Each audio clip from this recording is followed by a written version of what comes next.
Welcome to F1 World. In this episode, Azerbaijan GP could now be the 2020 season opener.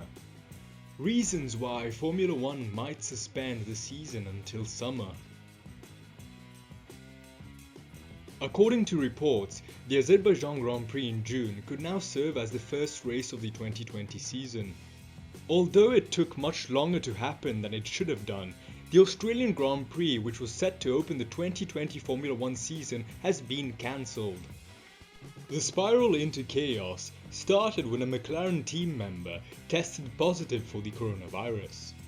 While organisers were keen to still hold the race, Mercedes had withdrawn, and the decisions of Sebastian Vettel, Kimi Raikkonen and Max Verstappen to fly out of Melbourne forced the cancellation.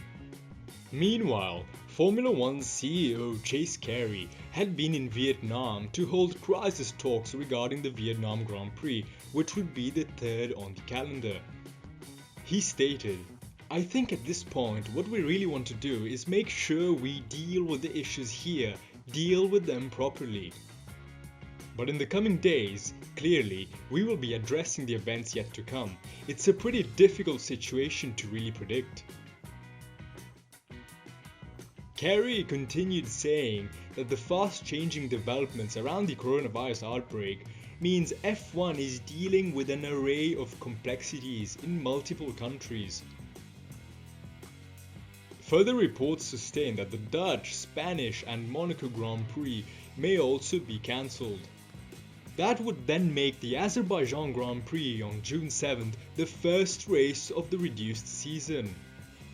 The report also says that Formula 1 would look to slot in some of the races later in the year. Why Formula 1 might suspend the 2020 season until summer.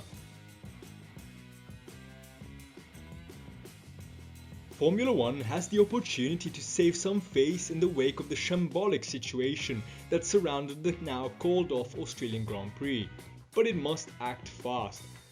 F1 was last to announce the cancellation of its own race in Melbourne, as media giants the BBC and Sky Sports engaged in a duel of conflicting reports. The virus should have never been underestimated. In fact, in less than 3 weeks, it had overloaded hospitals in northern Italy, offering a glimpse of what countries face if they cannot slow the contagion. Formula 1 now faces a very serious choice. Whether it continues its current race-by-race approach and attempting to forge ahead with the season or take a swift, immediate action.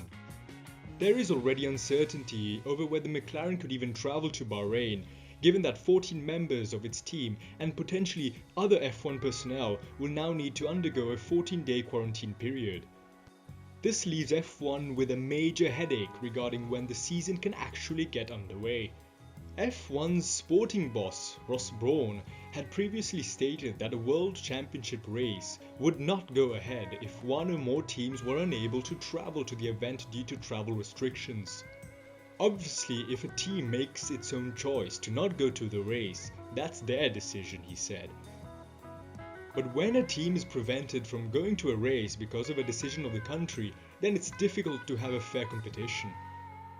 The first race after Bahrain is the inaugural Vietnam Grand Prix on April 5th, but there are serious doubts over whether Hanoi's first ever F1 race can go ahead.